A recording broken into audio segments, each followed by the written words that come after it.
Hello, you wonderful people. So for today's video, obviously in the past I've talked a lot heavily about like connected universes and stuff like that, and obviously like a lot of TV shows kind of like, obviously, you know, certain TV shows exist in the same universe, but obviously in the past I've always focused more so on the superhero side of things because I feel like that's where you really see that shine through, whether it be like the MCU, the DCEU, the Arrowverse, whatever the case may be. It's these connected universes where you can kind of fiddle around with stuff. You can make references to stuff like, oh yeah, because this existed in the movie, it exists in this TV show, that whole exchange, or because this person exists in the movies, you can have them pop up in some other movie, even if it's just for a small bit, you know, stuff like that. And obviously the same thing for the TV shows, like someone pops up in one TV show and goes to the, like obviously I've talked extensively about that, and I've talked a little bit about this certain subject of like crossovers, but that's what this video is mainly going to be about how it's so interesting how that can be a thing. Because like I said, there's crossovers in other TV shows, but not to the extent that there is crossover in like these superhero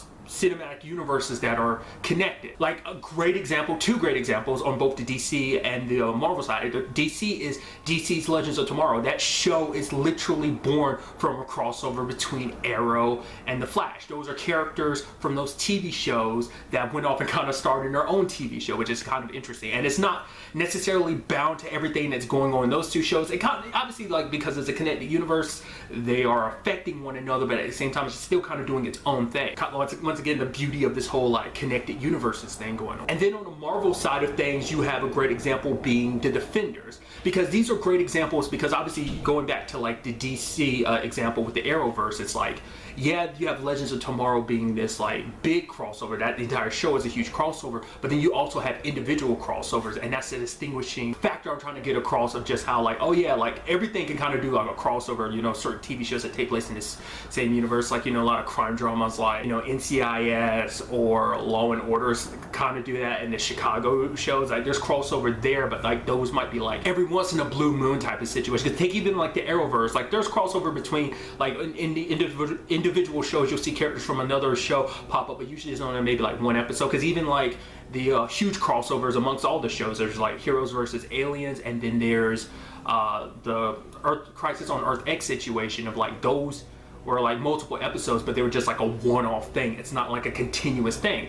Whereas the, you know, Legends and, you know, going back to Marvel, Defenders were born from crossovers and were entire shows around it, not just like, I mean, you can make the argument with the whole Defenders thing, because sadly that's seeming like it is just going to be a one-off thing, which is so sad. Because, I mean, because that's the beauty of this thing. It's like having characters from other shows come together and work on this one thing. I think that's the coolest thing ever. That's why I think what makes Legends of Tomorrow and the Defenders stand out so much, because they're doing something that I feel like not a lot of TV shows have done. And to be fair, once again, this is just me using that as an example. Like there probably are TV shows that exist like that that I'm just not aware of, but these are the examples I am familiar with, and they fit the superhero genre. So I don't know, personally, like, you know, maybe you might know some more that actually fit this criteria as well, like, you know, not just like superhero stuff, but also non-superhero stuff that can kind of fit in the same categories like Legends and the Defenders. Because what always kind of makes me sad is like with the example of Defenders, like Defenders is probably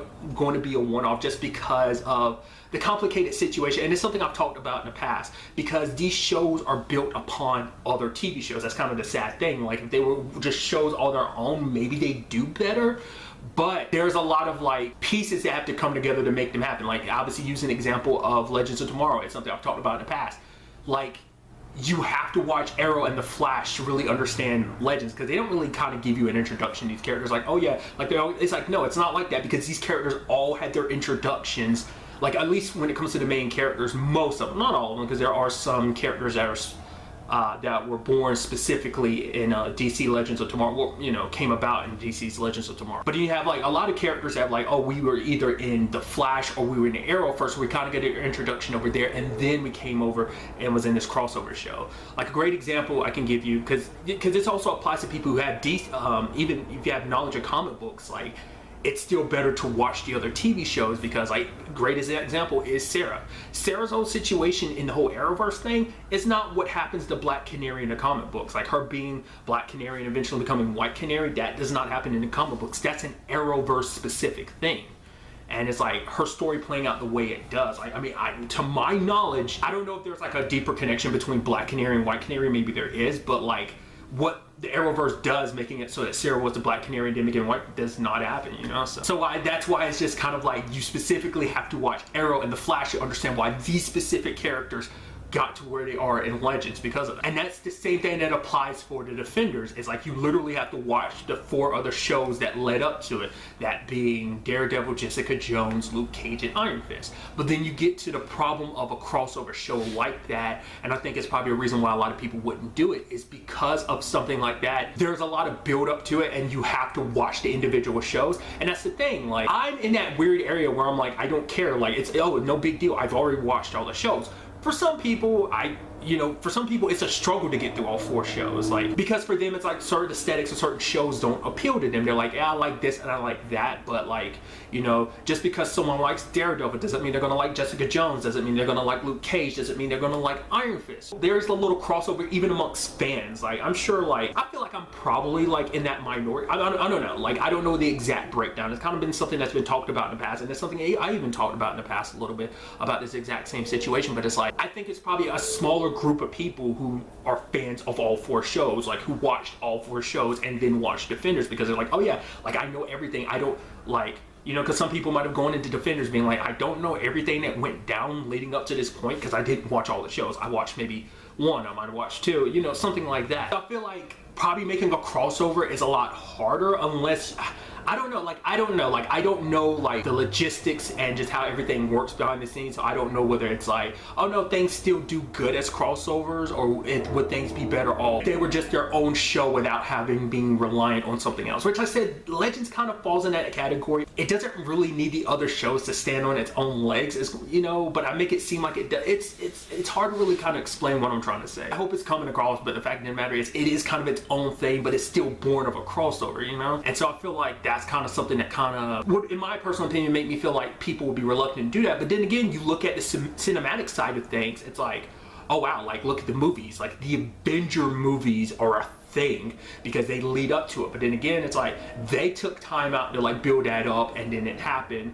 So why doesn't it really translate well over to other things like Legends or Defenders? Once again, like, this is just mainly based off what I've seen written about Defenders, where it's just kind of like there's been like a steady drop off of it in comparison to the individual shows. Like, it got positive reviews, but a lot of people kind of dropped off on it. So it's probably going to be that's why it's probably going to be like it was always kind of being like, maybe it's going to be a one-off, but now it seems like it's heavily just going to be a one-off. I hope that changes, because I would love to see another crossover, like, you know, because like I said before, in my opinion, it's such a rare commodity to have like a huge crossover amongst multiple shows like that. Not just 1 or 2, but like to an extent like that, literally crossing over, in this case, 4 TV shows, kind of bringing their own feel and aesthetic to this one TV show. Especially like when you look at the first episode, especially like how like segment following each specific hero is kind of filmed a little bit differently, and it kind of keeps the aesthetic of their respective shows, and then brings it all together. Like,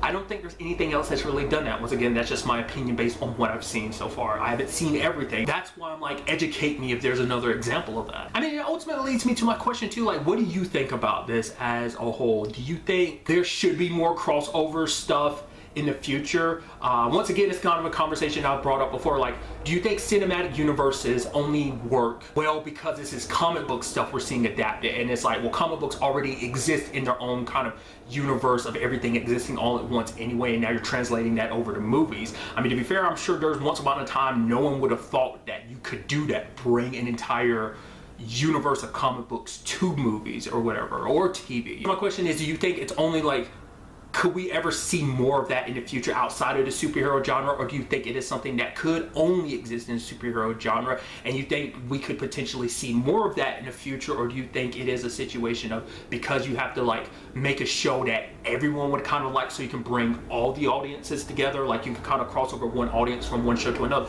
But once again, just because someone watches one thing doesn't mean they'll watch everything. Like, that's going back to the Legends example. Just because, you know, someone watches The Flash doesn't mean they watch Arrow, or vice versa, you know? Maybe, and I think I've said this exact example before, maybe there's some people who watch Legends who don't watch any of the other shows, you know?